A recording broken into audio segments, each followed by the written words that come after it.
నమస్తే V3 news కి స్వాగతం. నా పేరు నిహార్. ముందుగా హెడ్లైన్స్. జమ్మికుంట పత్తి మార్కెట్ యార్డులో పత్తి కొనుగోళ్లు ప్రారంభం. రైతులను ఇబ్బంది పెట్టవద్దంటూ మిల్లర్లకు సూచించిన మంత్రి ఈటెల.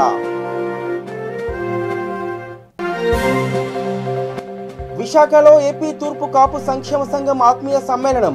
తూర్పు కాపుల డిమాండ్లను పరిష్కరించాలని ప్రభుత్వానికి వినతి. Mallapur division TRS corporator Pannala Devender Reddy media సమావేశం. 10,000 రూపాయల సాయాన్ని ప్రతిపక్షాలు రాజకీయం చేస్తున్నాయని మండిపాటు. గుంటూరు చుట్టుగుంటలో రాష్ట్ర బీసీ యువజన కార్యాలయంలో మేధోమథన సదస్సు. సొంత పార్టీతో రాజకీయ బాట వేయాలని తీర్మానం. గుంటూరు పశ్చిమ నియోజకవర్గం పరిధిలో 39వ వార్డులో సమస్యలతో సతమతం. పరిష్కరిస్తారని హామీ ఇచ్చిన వైసీపీ ఇన్ఛార్జ్ మిర్చి యార్డ్ చైర్మన్ చంద్రగిరి యేసురత్నం. రైట్గా డీటెయిల్స్ చూస్తే కరీంనగర్ జిల్లా జమ్మికుంట పత్తి మార్కెట్ యార్డులో సిపిఐ పత్తి కొనుగోలు మంత్రి ఈటెల రాజేందర్ ప్రారంభించారు. అనంతరం ఆయన మాట్లాడుతూ ఇటీవల కురిసిన అకాల వర్షాలకు పత్తి పంట జాలవాడి కాయ రంగు మారిందని అన్నారు. పత్తి నాణ్యత లేదని రైతులను ఇబ్బందులకు గురి చేయవద్దంటూ జిన్నింగ్ మిల్లుల వ్యాపారులకు ఆదేశించారు. 9 నుండి 10% తేమ ఉన్న పత్తిని మాత్రమే మార్కెట్కు తీసుకురావాలని రైతులకు తెలిపారు. ఈ కార్యక్రమంలో ZP chairperson Kanumalla Vijaya, ZPTC MPP market chairman Vala Balakishan Rao, vice chairman MDO Padmavathi, DMO Padmavathi, నాయకులు తదితరులు పాల్గొన్నారు.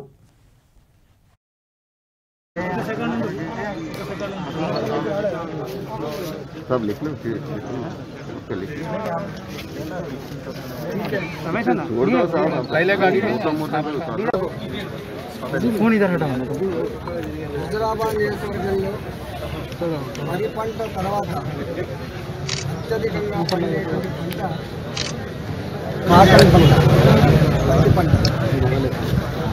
ఈ పత్తి స్టేబుల్ లెంత్లో కానీ క్వాలిటీలో కానీ నంబర్ 1గా వచ్చేటువంటి ఏరియా ఈ జమ్మికుంట మార్కెట్ పరిధిలో వచ్చి ఒక 10-12 మండలాల నుంచి బ్రహ్మాండ పంట. ఈ సంవత్సరం పూత పూసే మొదలుపెట్టి కాత కాసి ఇప్పుకునేదాకా అకాల వర్షాలు పడి ఏర్లు కుళ్ళిపోవడం, కాటక టైపు కాయక పట్టుకొని ఒక ఈదిని కలిపోయింది. ఉన్న పంట ఇప్పుడిప్పుడే చేతికొస్తాము. ఒక వారం 10 రోజుల్లో మంచి క్వాలిటీ పత్తి ఈ జమ్మికుంట మార్కెట్కి వచ్చే ఆస్కారం ఉంది. ఈ జమ్మికుంటలో హుజరాబాద్లో జిన్నింగ్ మిల్స్ ఇంకా 16 వరకు ఉన్నాయి. సిసిఐ కొనుగోలు సెంటర్ని ఈరోజు ఇక్కడ ఓపెన్ చేసుకొని సిసిఐ ద్వారా కొన్నటువంటి పత్తి జమ్మికుంట పరిధిలో ఉన్నటువంటి 11 మిల్లకి, హుజరాబాద్ పరిధిలో ఉన్నటువంటి 5 మిల్లకి ఈ కాటన్ పోతుంది. ఈ స్టేపుల్ లెంత్ ఎక్కువ ఉన్న కాటన్ 5,825 రూపాయలు. స్టేపుల్ లెంత్ కొంచెం తక్కువ ఉన్నటువంటి క్వాలిటీ పత్తి 5,720 రూపాయలకు కొనాలని చెప్పి చూస్తాము. మాయిశ్చర్ 9 నుంచి 10% ఉండాలి అని ఇప్పుడే తడి భూమి నుంచి వస్తుంది కాబట్టి 1-2% ఎక్కువ ఉండేటువంటి ఆస్కారం ఉంది. సిసిఐ అధికారులు పోవడం జరిగింది. రైతుల్ని పొమ్మాడలేక పోగొట్టి మీరు రిజెక్ట్ చేసుకోకపోతే ఇక్కడ ఉన్నటువంటి తేడాలు తక్కువ ధర కొనేటువంటి ఆస్కారం ఉంటుంది కాబట్టి అసలే తక్కువ పంట పండింది, అసలే ఏరిన ఖర్చులు రాని ఈ సందర్భంలో రైతాంగానికి ఇబ్బంది కలగకుండా సహకరించాలని చెప్పి జిన్నింగ్ మిల్ యజమానులకు కోరడం జరిగింది, వ్యాపారులకు కోరడం జరిగింది. ఇవాళ మా జమ్మికుంట మార్కెట్ పాలక మండలి చైర్మన్ గారు బాలకిషన్ రావు గారు, వైస్ చైర్మన్ సురేంద్రనాథ్ గారు, ఇలా పాలక మండలి నిరంతరం ఇదే ఆఫీసులో ఇదే మార్కెట్లో అడ్డాపెట్టి రైతాంగానికి వ్యాపారులకు సమన్వయం చేస్తారు. 90% పైబడి కాటన్ని సిసిఐ ద్వారా రైతులు కూడా సంయమనంతో పరస్పర సహకరించుకుంటూ ఈ మార్కెట్ వ్యవస్థ గొప్పగా ముందుకు తీసుకుపోవాలని ఎక్కడ కూడా మీరు మార్కెట్లో 2 రోజులు అవుతుంది 3 రోజులు అవుతుంది చెప్పి వేరే దగ్గర పోయి తక్కువ ధర కనుక అమ్ముకుంటే మీకు ఇబ్బంది వచ్చే ఆస్కారం ఉంది. ఒకటి చూసి ఒకటి తక్కువ రేట్లు ఆస్కారం ఉంటుంది. తెలంగాణ రాష్ట్ర ప్రభుత్వం మీకు తోడుగా ఉంటుంది, అండగా ఉంటుంది, మీకు అన్ని రకాల సపోర్ట్ చేస్తుంది. కాబట్టి విశాఖలో ఏపీ తూర్పు కాపు సంక్షేమ సంఘం విశాఖపట్నం జిల్లా కమిటీ ఆధ్వర్యంలో స్థానిక హోటల్లో ఆత్మీయ సమ్మేళన కార్యక్రమం నిర్వహించారు. ఈ కార్యక్రమంలో ముఖ్య అతిథిగా మాజీ పార్లమెంట్ సభ్యురాలు బొత్స ఝాన్సీ మాట్లాడుతూ గత ప్రభుత్వాలు తూర్పు కాపులను చిన్నచూపు చూశాయని ఆవేదన వ్యక్తం చేశారు. ముఖ్యమంత్రి జగన్మోహన్ రెడ్డి ప్రభుత్వంలో తూర్పు కాపుల డిమాండ్లను పరిష్కరిస్తారని ఆశాభావం వ్యక్తం చేశారు. ఆంధ్రప్రదేశ్ తూర్పు కాపు సంఘం అధ్యక్షుడు చంద్రమోహన్ మాట్లాడుతూ ఆంధ్రప్రదేశ్లో తూర్పు కాపుల జనాభా అత్యధికమని దాదాపు 54 లక్షల జనాభా ఉన్నారని తెలిపారు. గత ప్రభుత్వం ప్రస్తుత ప్రభుత్వాలు తమ జాతి జనాభాని తప్పుడు గణాంకాలుగా ప్రకటిస్తున్నారని దుయ్యబట్టారు. ఇప్పటికైనా కుల గణన న్యాయబద్ధంగా చేపట్టి తమ జాతికి న్యాయం చేయాలని డిమాండ్ చేశారు.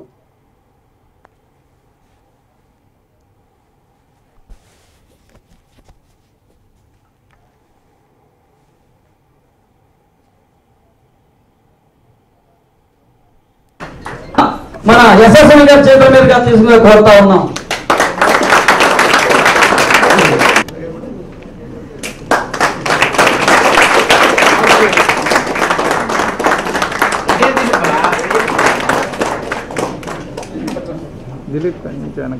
నా పేరు పిసిని చంద్రమోహన్, ఆంధ్రప్రదేశ్ తూర్పు కాపు సంక్షేమ సంఘం రాష్ట్ర అధ్యక్షుడిని.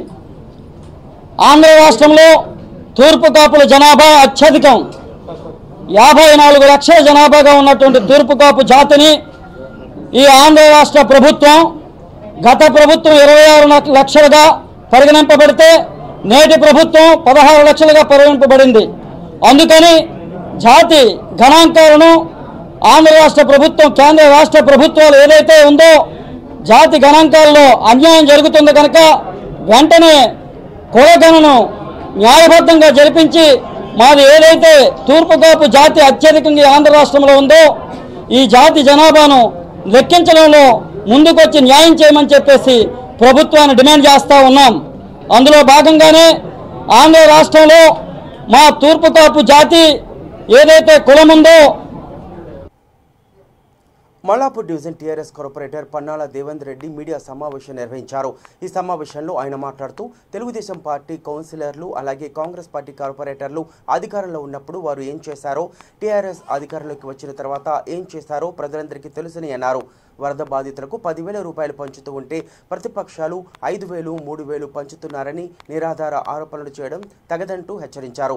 ఈ కార్యక్రమంలో డివిజన్ ప్రెసిడెంట్ కిరణ్ కుమార్ రెడ్డి, హమాలి సంఘం రాష్ట్ర ప్రెసిడెంట్ హమాలి శ్రీనివాస్ కుర్మ కార్యకర్తలు అలాగే తదితరులు పాల్గొన్నారు. 10,000 ఇచ్చి ఫోటో దిగిన ప్రతి కూడా ఎవరు పేరు ఉన్నారు, ఎవరు కాళ్ళకి ఇచ్చారు, ఇంటి ఓనర్ కానీ ఇంకా పైన కింద ఉన్నారు, అలాంటి ఏమైనా డివైడ్ చేసుకుంటే ఆయనకి మాకు ప్రైవేటు వాళ్ళ వ్యక్తిగత సమస్యలు కాబట్టి ఆయనకి మాకు ఎలాంటి సంబంధం కూడా లేదు. అంటే ఏడనన్నా ఒక్క దగ్గర కూడా ఆఫీసర్ ఏమన్నా 5,000 ఇచ్చే, 2,000 ఇచ్చే, 3,000 ఇచ్చే, తక్కువ ఇచ్చే ఉంటే నా దగ్గర పట్టుకోవాలి. ఆ ఆఫీసర్ మీద కూడా ఖచ్చితంగా చర్యలు తీసుకుంటాం. దేనికైనా మేము సిద్ధంగా ఉన్నాం. ఇప్పటికీ 4.5 సంవత్సరాలు గుంటూరు చుట్టుగుంటెలో గల రాష్ట్ర బీసీ యువజన కార్యాలయంలో మేధోమథన సదస్సు విజయవంతంగా ముగిసింది. బీసీల రాజకీయ, ఉన్నత విద్య, ఉన్నత ఉద్యోగ అంశాలపై చర్చలు కొనసాగాయి. భవిష్యత్తులో బీసీలు తమ కోసం ఒక సొంత పార్టీతో రాజకీయ బాట వేయాలని తీర్మానం చేశారు. ముఖ్య అతిథులుగా విచ్చేసిన హైకోర్టు జస్టిస్ శ్రీ శ్యామ్ ప్రసాద్ను ఘనంగా సన్మానించారు. బీసీ సంఘం అధ్యక్షులు శంకర్రావు, రాష్ట్ర బీసీ యువజన అధ్యక్షులు కుమ్మర క్రాంతి కుమార్ అలాగే మచిలీపట్నం అధ్యక్షులు మొర్ల మహీధర్, బీసీ సంఘం ముఖ్య అతిథులు, నాయకులు ఈ కార్యక్రమంలో పాల్గొన్నారు.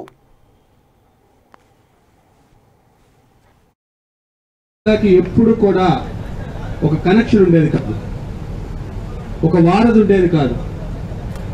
జిల్లాలో ఉన్న నాయకులకి, జిల్లాలో ఉన్న ప్రతినిధులకి ఎవరికి కూడా సంబంధాలు ఉండే కాదు. ఒక రాష్ట్రానికి ఇంకో రాష్ట్రానికి కూడా పెద్ద సంబంధాలు ఉండే కాదు.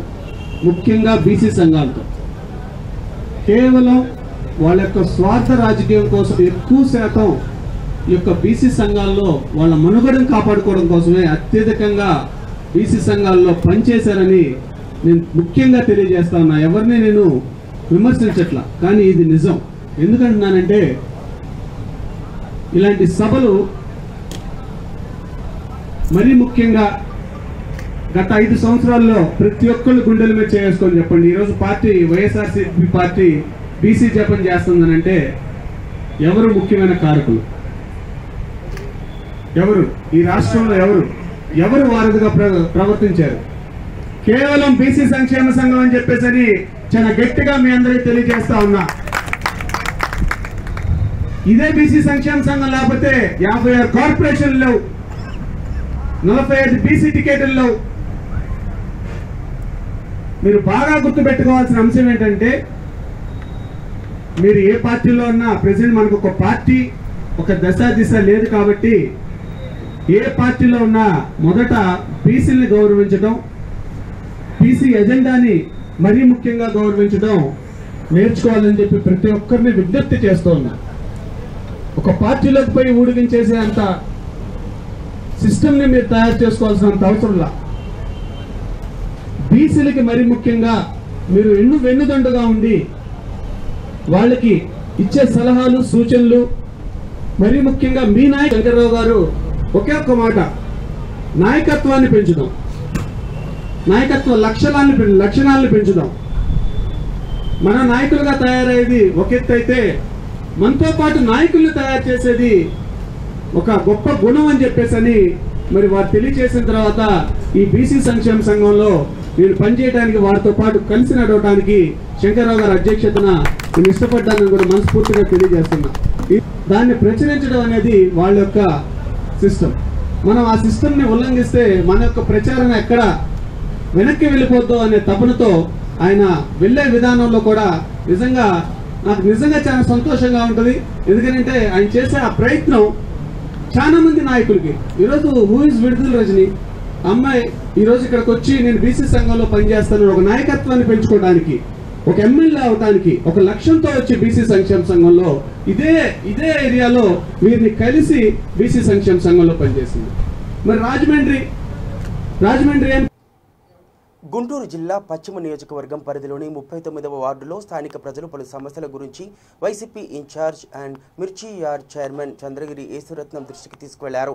అనంతరం యేసురత్నం 39వ వార్డు కార్పొరేటర్ అభ్యర్థి market Babu, division president Shaik Shafi, municipal engineering అధికారులు ఏఈ రాము, డిఈ శ్రీనివాస్ రెడ్డిలతో కలిసి వార్డులో పర్యటించారు. ఈ పర్యటనలో భాగంగా ఉద్యోగ నగర్లో రోడ్ల నిర్మాణం సరిగ్గా లేకపోవడం, డ్రైనేజీ సమస్య, విద్యుత్ ట్రాన్స్ఫార్మర్ సమస్య, పార్క్ వాకింగ్ ట్రాక్ నిర్మాణం గురించి అధికారులతో చర్చించి త్వరితగతిన సమస్యలను పరిష్కరించే విధంగా పనులు మొదలుపెట్టాలని అధికారులను ఆదేశించారు.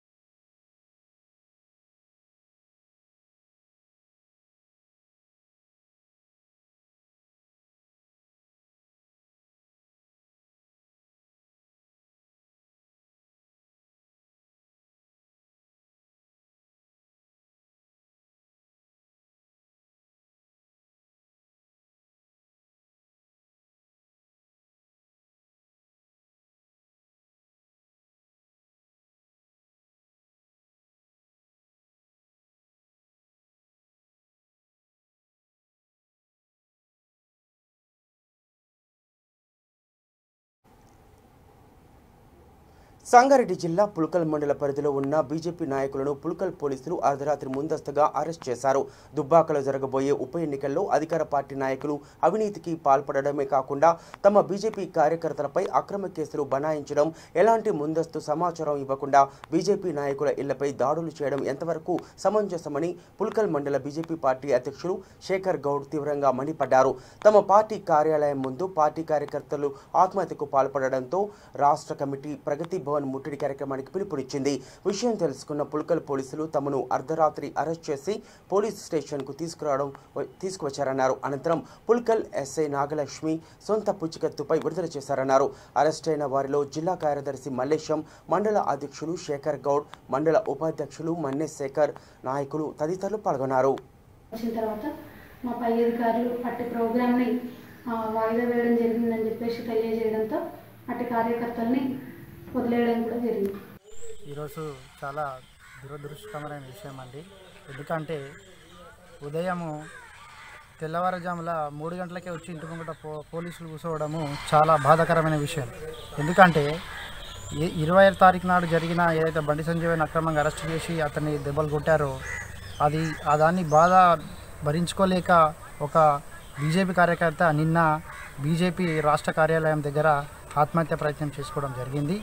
దీన్ని నిరసనిస్తూ ఏ రకంగా ఉద్యమం చేపట్టాలనే ఆలోచనలోనే మన ఈ రాష్ట్ర కార్యవర్గం ఉన్నది. దాన్ని ఇంటెలిజెంట్ రిపోర్ట్ ద్వారా ఈ ప్రభుత్వం ఏదైతే ఈ కేసీఆర్ ప్రభుత్వం ఉందో దాన్ని ఇంటెలిజెంట్ ద్వారా సమాచారం తీసుకొని హ్యాండ్బాల్ జాతీయ అధ్యక్షుడిగా ప్రమాణ స్వీకారం చేసి లక్నో నుండి శంషాబాద్ ఎయిర్పోర్టుకు చేరుకున్న జగన్ మోహన్ రావుకు తెలంగాణ రాష్ట్ర క్రీడా సంఘం సభ్యులు శంషాబాద్ ఎయిర్పోర్ట్లో ఘనంగా స్వాగతం పలికారు. అనంతరం ఆయన మాట్లాడుతూ క్రీడా మైదానాలను పునరుద్ధరించడానికి కావలసిన నిధులను సమకూర్చి తెలంగాణ రాష్ట్రంలో క్రీడా రంగానికి నూతన ఉత్తేజాన్ని నింపి నూతన క్రీడాకారులను తయారు చేస్తానని అన్నారు.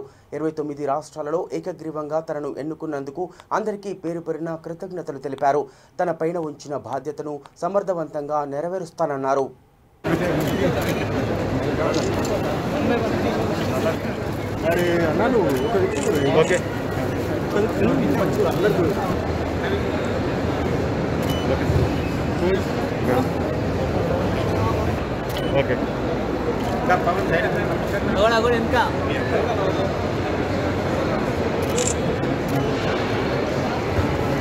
తెలంగాణ నుంచి ఒక ఫెడరేషన్కి అధ్యక్షునిగా అవ్వడం నిజంగా నాతో పాటు తెలంగాణలో ఉన్న క్రీడాకారులందరూ కూడా అదృష్టంగానే భావిస్తాం. రాష్ట్రం నుంచి మొట్టమొదటిసారిగా తెలంగాణ నుంచి ఫెడరేషన్కి ఎన్నికవ్వడం అనేది అది కూడా యునానమస్గా 29 రాష్ట్రాల అందరు ఓటర్లు ఏకగ్రీవంగా ఎన్నుకోవడం ఇది అదృష్టం. ఇంతవరకు చరిత్రలో ఇది జరగలేదు. తెలంగాణ నుంచి ఒక వ్యక్తి 29 రాష్ట్రాల సపోర్ట్ తీసుకొని ఏకగ్రీవంగా ఎన్నుకోవడం ఫెడరేషన్కి చాలా అదృష్టం కింద భావిస్తున్నాం. ఆనందీశ్వర్ పాండే గారు మా గురువు గారు వారు ఐఓఏ ట్రెజరర్ గారు వారి సహకారంతో ఈ అచీవ్మెంట్ జరిగింది. నా పైన ఏదైతే బాధ్యత నమ్మకంతో అప్పగించారో ఈ బాధ్యతను ఖచ్చితంగా నెరవేరుస్తా. ముందుగా అన్ని రాష్ట్రాలతో కోఆర్డినేట్ చేసుకొని రాష్ట్రాల్లో ఇండోర్ ఇన్ఫ్రాస్ట్రక్చర్ పెంచుకొని టాలెంట్ హంట్ చేసి ఒలింపిక్ లెవెల్లో మెడల్ సాధించేంత వరకు నా ప్రయత్నం కొనసాగిస్తా. రాష్ట్రాల్లో ఉన్న క్రీడాకారులందరికీ 15 ఇయర్స్ నుంచి క్యాంపస్ అరేంజ్ చేసి టాలెంట్ హంట్ చేసుకుంటూ క్యాంపులలో పెట్టి మినిమం 6 మంత్స్ అన్న క్యాంపులో పెడితే కానీ రిజల్ట్ రాదు. అందుకనే హైదరాబాద్లో ఒక ఇండోర్ స్టేడియంతో పాటు ఒక క్యాంప్ ఇక్కడే నేషనల్ క్యాంప్ ఇక్కడే జరిగేటట్టు ప్రయత్నం చేస్తానని తెలియజేస్తున్నాను. Thank you. కూడా చాలా బాగా జరుగుతున్నాయి. స్టేడియంలో రెంట్కి ఇచ్చడం అనేది కరెక్ట్గా అనుకోము. ఎందుకంటే ఇక్కడ నుంచే మనకు పూర్తి రిజల్ట్ వస్తుంది. బ్యాడ్మింటన్లో మనకు ఒలింపిక్ లెవెల్లో మెడల్స్ వచ్చినాయి. అంతకుముందు కమాండ్ స్టేట్ ఉన్నప్పుడు కర్ల మల్లేశ్వరి దగ్గర నుంచి మనకి ఇక్కడ ఒలింపిక్ మెడల్స్ వచ్చినాయి. హైదరాబాద్ అనేది క్రీడా హబ్ అవుతుంది. ఇంకా తెలంగాణ స్టేట్ గవర్నమెంట్ కూడా మనకి స్పోర్ట్స్ సిట్ అని అనౌన్స్ చేయడం జరిగింది. స్పోర్ట్స్ మీద గవర్నమెంట్ సపోర్ట్ చాలా ఉంది. అంతేకాకుండా సెంట్రల్ గవర్నమెంట్ కిరణ్ రిజిజు గారు Khelo India sports program create చేసుకుంటూ తెలంగాణను ఒక 4 గేమ్స్ ఇక్కడ ఇచ్చినారు. దాంట్లో అంతా కూడా మనకు మంచి రిజల్ట్ వస్తుందని ఎక్స్పెక్ట్ చేస్తున్నాం. దేశం మన అదృష్టం ఏంటంటే తెలంగాణ స్టేట్ది కూడా దేశంలో ఎక్కడ లేనంత మంచి ఇన్ఫ్రాస్ట్రక్చర్ మన దగ్గర ఉంది. గచ్చిబౌలి స్టేడియం కానీ ఇక్కడ ఇంతకుముందు ఆఫ్రోషియన్ గేమ్స్ జరిగినాయి, నేషనల్ గేమ్స్ జరిగినాయి, వరల్డ్స్ మిలిటరీ గేమ్స్ జరిగినాయి. అప్పుడు విపరీతమైన మంచి ఇన్ఫ్రాస్ట్రక్చర్ మన దగ్గర జరిగింది. యూసుఫ్గూడ స్టేడియం వచ్చింది, మనకు వరంగల్లో మంచి స్టేడియం ఉంది, ప్రతి జిల్లా హెడ్ క్వార్టర్లో మంచి స్టేడియం ఉంది, ఇండోర్ స్టేడియంస్ కూడా ఉన్నాయి. వాటిలో ఖచ్చితంగా యాదాద్రి భువనగిరి జిల్లా వలిగొండ మండలం లింగరాజుపల్లి గ్రామంలో ఐకేపీ వరి ధాన్యం కొనుగోలు కేంద్రాన్ని వ్యవసాయ మార్కెట్ కమిటీ చైర్మన్ కొనపూరి కవిత ప్రారంభించారు. ఈ సందర్భంగా వారు మాట్లాడుతూ రైతులు కష్టపడి పండించిన వరి ధాన్యం దళారులకు అమ్మి నష్టపోతున్నారని, నేరుగా ప్రభుత్వం కొనుగోలు కేంద్రంకు నాణ్యమైన సరుకు తరలించి ప్రభుత్వం ఇచ్చిన మద్దతు ధరకు అమ్మాలని తెలిపారు. ఈ కార్యక్రమంలో గ్రామ సర్పంచ్ బొడ్డుపల్లి ఉమాదేవి, మండల యూత్ అధ్యక్షుడు ఎంఏ లింగస్వామి, టీఆర్ఎస్ గ్రామ శాఖ అధ్యక్షుడు బొడిగి లింగస్వామి, మమత, రమణ తదితరులు రైతులు పాల్గొన్నారు. గవర్నమెంట్కి ఇచ్చిన రేటుకి అమ్ముకోండి, మంచి ధర వస్తుంది. కేసీఆర్ గారు రైతు పక్షపాతి గారు, మేము కూడా రైతుల కోసం ఆలోచిస్తున్నాం. మేము అన్న మార్కెట్ కూడా గవర్నమెంట్ ఎక్కడ తీయలేదు. ఆయన రైతుల కోసం ఆలోచించి గేట్లు తీసి లోపల ఓపించిన ఆయన రైతులు కొంచెం ఓపిక పడితే ఈ 2-3 రోజుల్లో ధాన్యం కొనుగోలు చేస్తారు. ఈ అవకాశాన్ని సద్వినియోగం చేసుకోండి. దళారిని నమ్మకండి. రైతు గవర్నమెంట్ చెప్పిన రేటుకే ఇవ్వండి. గవర్నమెంట్ సెంట్రల్ గవర్నమెంట్ అయితే ఆన్లైన్లో అని పెట్టింది, కానీ ఆన్లైన్ అది అట్లా చేయడం వల్ల రైతుకు నష్టం తప్ప రైతుకు ఉపయోగం లేదండి. మన గవర్నమెంట్, మన తెలంగాణ గవర్నమెంట్ ఎక్కడ కూడా లేదు. మన తెలంగాణ గవర్నమెంట్ కొంటుంది, రైతులకు న్యాయం చేయాలనే దాంతో రైతు ఆన్లైన్లో అయితే ఇబ్బంది పడతారు. ఎందుకంటే దళారీలు అంతా ఒకటే మాట మీద ఉండి ఇదే రేటుకి కొనాలని అంటారు. ఇక్కడ మన గవర్నమెంట్ రేటుకి అయితే రైతులకి న్యాయం జరుగుతుంది. మన కేసీఆర్ ఏం చేసింది, రైతు పక్షపాతి కాబట్టి రైతులకు న్యాయం చేయాలనే దాంతో అదే రేటుకి మీరు గవర్నమెంట్కి ఇవ్వండి, మంది మాటలు నమ్మకండి అని రైతులకు చెప్తాను. కొంచెం ఓపిక చూడండి. రైతు సంగారెడ్డి జిల్లా అమీన్పూర్ మండలం పట్టేలగూడ గ్రామంలో గల 32 గుంటల పట్టా భూమిని కొంతమంది వ్యక్తులు కబ్జా చేయడానికి చూస్తున్నారని, కబ్జాకు గురికాకుండా ఎంఆర్ఓ, స్థానిక ఎమ్మెల్యే, కలెక్టర్ తమకు న్యాయం చేయాలని కోరుతున్నారు.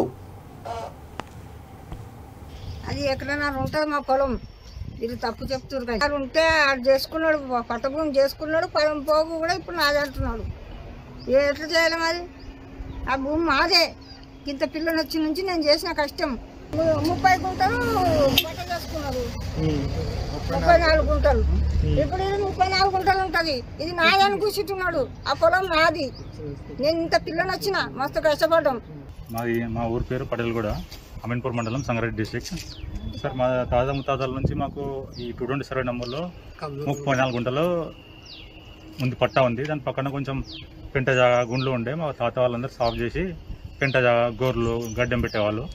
ఆ 220 సర్వే నెంబర్ ఏంటంటే వాళ్ళు కొంతమంది వ్యక్తులు కలిసి దొంగ రిజిస్ట్రేషన్ డాక్యుమెంట్ క్రియేట్ చేసి వాళ్ళు రిజిస్ట్రేషన్ చేంజ్ చేసుకున్నారు. సరే అని అది లీగల్గా మేము ఫైట్ చేస్తున్నాము. అది అయింది కదా అని ఇది పక్కన ఉన్న గ్రామ కంఠం ఏదైతే మేము ఆధీనంలో ఉన్నామో అది కూడా లాక్కుంటున్నారు వాళ్ళు. అది కూడా మాదే అంటున్నారు. ఏమంటే 220 సర్వే నెంబర్ అంటారు. మా తాత ముత్తాతల నుంచి మేమే ఉన్నాం దాంట్లో.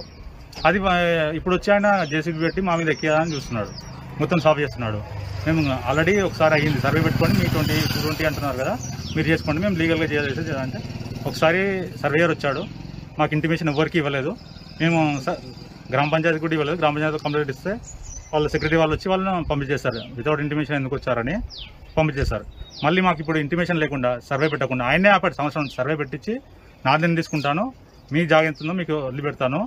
ఊరి వాళ్ళందరికీ తెలుసు ఇక్కడ మేము గడ్డం పెట్టినాము, గొర్రెలు మేపినాము, బర్రెలు, రాళ్ళు ఉండే రాళ్ళు తవ్వి రాళ్ళు గంట రాసి రాళ్ళు వేసుకునే వాళ్ళం. అందరికీ తెలుసు ఊరి వాళ్ళందరికీ. ఈరోజు వచ్చి జేసీబీ పెట్టి నాదే జాగా, ఏం చెప్పుకుంటా చెప్పుకోపో, ఎంపీకి చెప్తావా, సర్పంచ్ చెప్పుకోపో అని మాట్లాడుతున్నాడు. నేను ఒకటే రిక్వెస్ట్ చేసేది, కేసీఆర్ సార్ పెంట జాగాలు గడ్డం జాగాలు పర్మిషన్ ఇచ్చారో తెలియదు. టైంలోనే ఈయన వచ్చి ఎక్కకుండా కబ్జా చేసి కంపౌండ్లో కడదామని చూస్తున్నాడు. నేనేం రిక్వెస్ట్ చేశాను ఆయన్ని, నువ్వు సర్వే పెట్టించుకొని చేసుకో. 220 ఎంతవరకు ఉందో అది బంధులు ఉంటాయి ఏదైనా గవర్నమెంట్ సర్వే ప్రకారం. అది మమ్మల్ని కూడా మేము కూడా ఉంటాము. సర్వే పెట్టుకొని నీ సర్వే పట్టా ఏదైనా అంటున్నావో దాంట్లో చేసుకో. ఈ గ్రామ కంటే మా దినంలో ఉంది. ఇప్పటి నుంచి గత 60-70 సంవత్సరాల నుంచి మా తాత వాళ్ళే ఉన్నారు. ఇప్పటికీ ఎవరు ఊరు వాళ్ళని అడిగినా వాళ్ళు చెప్తారు ఇది వాళ్ళ కుర్మలదని. మేము కుర్మ గొల్లము. అప్పటి నుంచి ఆయన ఏం చేస్తారంటే పోలీసు వాళ్ళని పంపిస్తున్నాడు. సరే పోలీసు వాళ్ళు మొన్న వచ్చిండ్రు ఆల్రెడీ మేము ఆపినప్పుడు వచ్చి స్టేషన్కి తీసుకెళ్లారు. వాళ్ళు కూడా ఒకటి చెప్పినారు, మీ సర్వే వాళ్ళు సర్వే పెట్టుకోండి, మీరు సర్వే పెట్టుకోండి అమ్మా, సర్వే పెట్టిన దాకా పని చేయకుండా అంటే సరే అని ఊరుకున్నాం. మళ్ళీ ఈరోజు వచ్చాడు. గ్రామ పంచాయతీలో కంప్లైంట్ ఇద్దామంటే సెక్రటరీ లేరు, ఆయన లీవ్లో ఉన్నాడు. సరే అని మేము ఇంటిమేషన్ ఇచ్చాము. ఆయన వాళ్ళు పెద్ద మనుషులు వచ్చేంత వరకు కూడా ఆగట్లేదు. నా ఇష్టం నేను చేసుకుంటా అనే ధోరణిలో ఉన్నారు. నేను ఒకటే రిక్వెస్ట్ చేసేది, మా ఎంపీపీ గారిని కానీ ఎమ్మెల్యే గారిని కానీ చాలా అన్యాయం జరుగుతుంది సార్. మాకు ఈ పటేలగూడ గ్రామంలో చాలా అన్యాయం జరుగుతుంది. మీ వరకు రానివ్వట్లేదు. నూతన అధ్యక్షుడిని మొట్టమొదటిసారిగా ప్రజాస్వామ్యబద్ధంగా ఓటింగ్ ద్వారా ఎన్నుకోబోతున్నారు. ఇంతకాలం అధ్యక్షుడిని సలహా కమిటీ మాత్రమే నియమించేది, కానీ ఈసారి ప్రజలే అధ్యక్షుడిని ఎన్నుకునే అవకాశం కల్పించింది. అధ్యక్ష పదవికి పోటీలో భూపతి దేవేందర్, గరిపల్లి శ్రీనివాస్ గౌడ్, దొడ్లస్వామి ముగ్గురు నామినేషన్లు వేశారు. ఇక ప్రతి సంవత్సరం ఈ విధానాన్ని కొనసాగిస్తామని సలహా కమిటీ తెలియజేసింది. తెలంగాణ ప్రతి పౌరుడు పోటీతత్వం పెరగడం వల్ల ఇప్పుడున్న పరిస్థితుల నేపథ్యంలో ఎన్నికల ద్వారా అధ్యక్షుడిని ఎన్నుకోవాలని సలహా కమిటీ నిర్ణయించడం జరిగింది. ఇప్పుడు ప్రజాస్వామ్యబద్ధంగా ఈ ఎన్నికలను మన అసోసియేషన్ సలహా కమిటీ అనేది ప్రకటించి 7వ తారీఖు శనివారం రోజున పోలింగ్ను నిర్వహించడం జరిగింది. అదే రోజు సాయంత్రం 4 గంటలకు ఎన్నికల కౌంటింగ్ పూర్తి చేసి ఫలితాలను కూడా వెలువదీస్తారు. ఇది ప్రజాస్వామ్యబద్ధంగా జరుగుతున్న ఈ ఎన్నిక ఈ సంవత్సరమే మొట్టమొదటిసారి కావడం వల్ల ప్రజలందరూ ఉత్సాహంగా పోలింగ్లో పాల్గొనడానికి మొగ్గు చూపుతున్నారు. ఈ సంవత్సరమే కాదు, ప్రతి సంవత్సరం ఇక ఈ సలహా కమిటీ ఈ విధంగానే ఎన్నికల ద్వారానే అధ్యక్షుడిని నియమించాలని ఈ ప్రకటన విడుదల చేసింది. మనం ఈ అధ్యక్షుడిగా పోటీ చేస్తున్న మన ముగ్గురు అభ్యర్థులు ముందుకొచ్చారు. ఆ ముగ్గురు అభ్యర్థులు కూడా ఇక్కడే ఉన్నారు. మన దుర్లస్వామి అనే ఒకరు, అలాగే భూపతి దేవేందర్ గారు ఒకరు, ఆయన గరిపెల్ల శ్రీనివాస్ గౌడ్ అని ఒకరు. వీళ్ళు ముగ్గురు అధ్యక్ష పదవిలో పోటీలో ఉన్నారు. వీళ్ళు నిజానికి ఐక్యమత్యంగా, అంటే నువ్వు గెలవడం నేను గెలవడం అని కాకుండా ప్రజాస్వామ్యబద్ధంగా మనం విదేశాలలో ఉండడం వల్ల ఐక్యమత్యంతో వీళ్ళు ప్రచారం చేసుకుంటున్నారు. ఎవరు గెలిచినా పర్వాలేదు, ఎవరు గెలిచినా మనమే గెలిచినట్టు అన్న విధంగా ముగ్గురు కలిసి ప్రచారం చేసుకోవడం చూస్తుంటే మేము వాళ్ళని చూసి గర్వపడుతున్నాం. వీళ్ళకు ఆల్ ద బెస్ట్ చెప్తూ వీళ్ళకు ధన్యవాదాలు తెలియజేస్తున్నాం. బులెటిన్ ముగించే ముందర హెడ్లైన్స్ మరోసారి చూద్దాం. జమ్మికుంట పత్తి మార్కెట్ యార్డులో పత్తి కొనుగోళ్లు ప్రారంభం. రైతులను ఇబ్బందులు పెట్టవద్దని మిల్లర్లకు సూచించిన మంత్రి ఈటెల. విశాఖలో ఏపీ తూర్పు కాపు సంక్షేమ సంఘం ఆత్మీయ సమ్మేళనం. తూర్పు కాపుల డిమాండ్లను పరిష్కరించాలని ప్రభుత్వానికి వినతి. Mallapur division TRS corporator Pannala Devender Reddy media సమావేశం. 10,000 రూపాయల సాయాన్ని ప్రతిపక్షాలు రాజకీయం చేస్తున్నాయని మండిపాటు. గుంటూరు చుట్టుగుంటలో రాష్ట్ర బీసీ యువజన కార్యాలయంలో మేధోబోధన సదస్సు. సొంత పార్టీతో రాజకీయ బాట వేయాలని తీర్మానం. గుంటూరు పశ్చిమ నియోజకవర్గం పరిధిలో 39వ వార్డులో సమస్యలతో సతమతం. పరిష్కరిస్తానని హామీ ఇచ్చిన వైసీపీ ఇన్ఛార్జ్ అండ్ మిర్చి యార్డ్ చైర్మన్ చంద్రగిరి యేసురత్నం. ఇవి బులెటిన్ అప్డేట్స్. చూస్తుండండి V3 news. లక్ష్యం సమాజహితం.